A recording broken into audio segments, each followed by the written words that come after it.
Hello everyone, आपका मेरे channel में स्वागत है।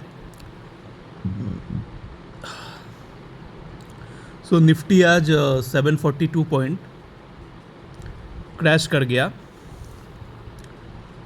रीज़न है कि थर्सडे के दिन, जैसे कि प्रीवियस वीडियो में मैंने कहा था आपको कि डोनाल्ड ट्रंप साहब ने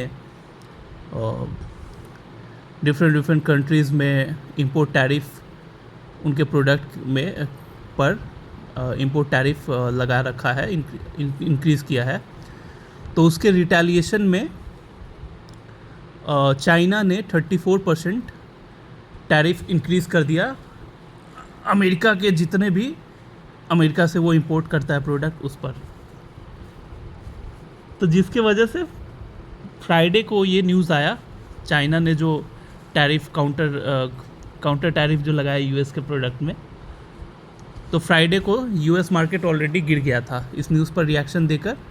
करीबन रात 2-2:30 बजे जब क्लोज़ हुआ तो 5.5-6% के आसपास टूट चुका था यूएस मार्केट।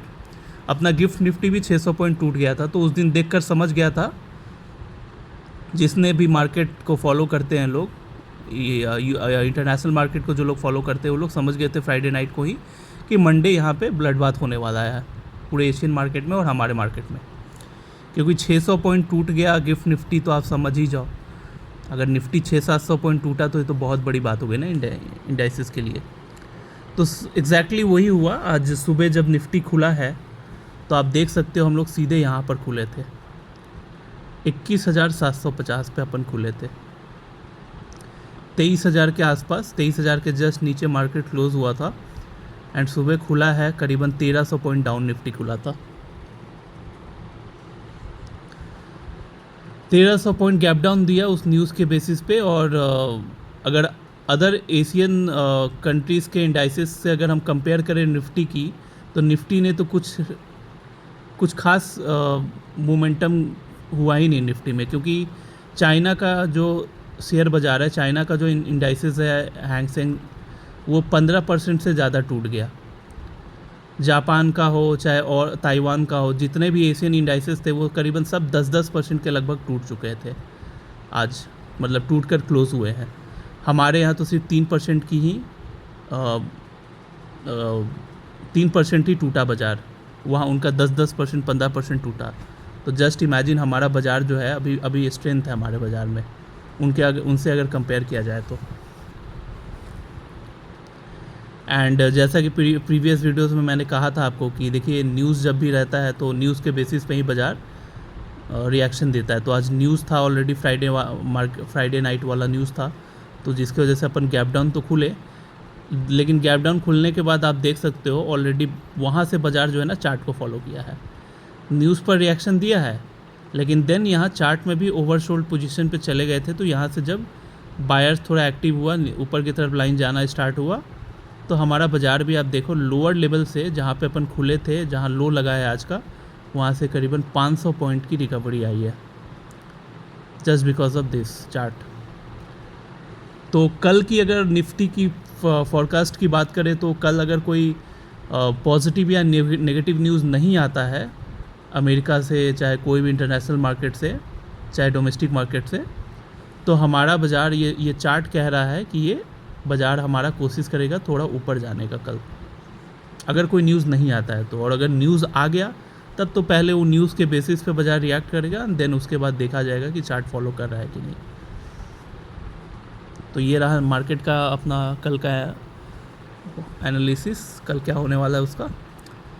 और स्टॉक्स की बात करें तो देखिए, जब भी इंडाइसेस 700-800 पॉइंट टूटता है तो शेयर से तो उम्मीद करना ही बेकार है, शेयर सब नीचे ही गिरेगा।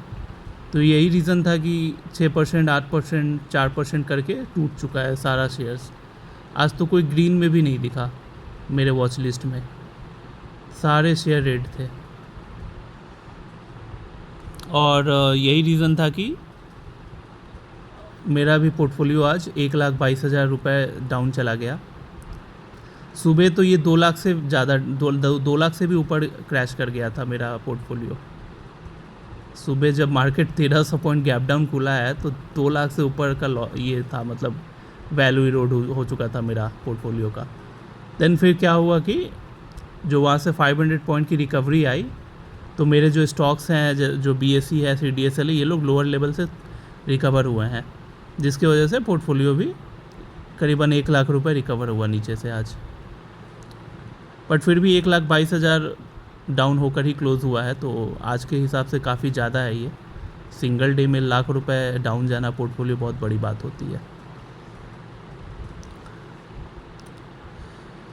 तो अब बात करते हैं वो इसकी ब्रोकिंग डिवीज़न का क्या आज का खबर है। तो ब्रोकिंग डिवीज़न में क्योंकि मार्केट डाउन जा रहा है तो ज़्यादा लोग ऑर्डर प्लेस नहीं करते हैं, तो 172 ऑर्डर ही प्लेस हुआ है ऑप्शन में। तो यहाँ मुझे 1720 रुपये मिलेंगे।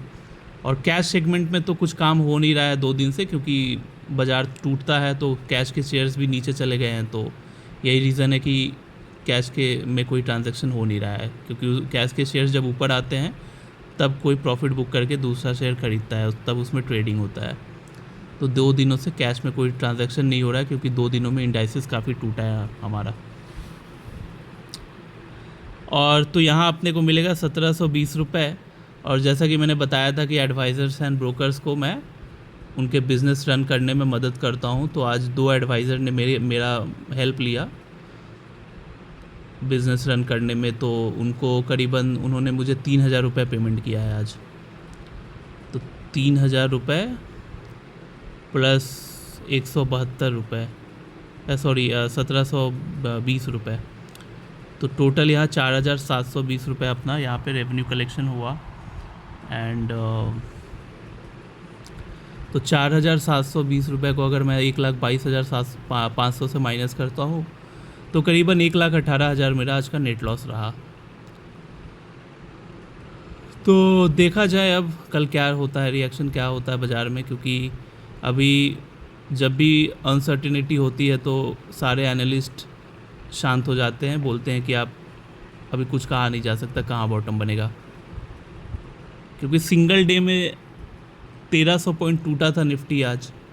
हू नोज़ अगर फर्दर ये ट्रेड वॉर बढ़ जाता है तो अगेन 2000-3000 पॉइंट का अगर करेक्शन आ जाए, शायद 20,000 से भी नीचे अपन फिसल जाए, तो कुछ कह नहीं सकते। तो वो अब टाइम आने पे ही पता चलेगा। ठीक है गाइज़, आज के लिए इतना ही। Thanks for watching and bye bye.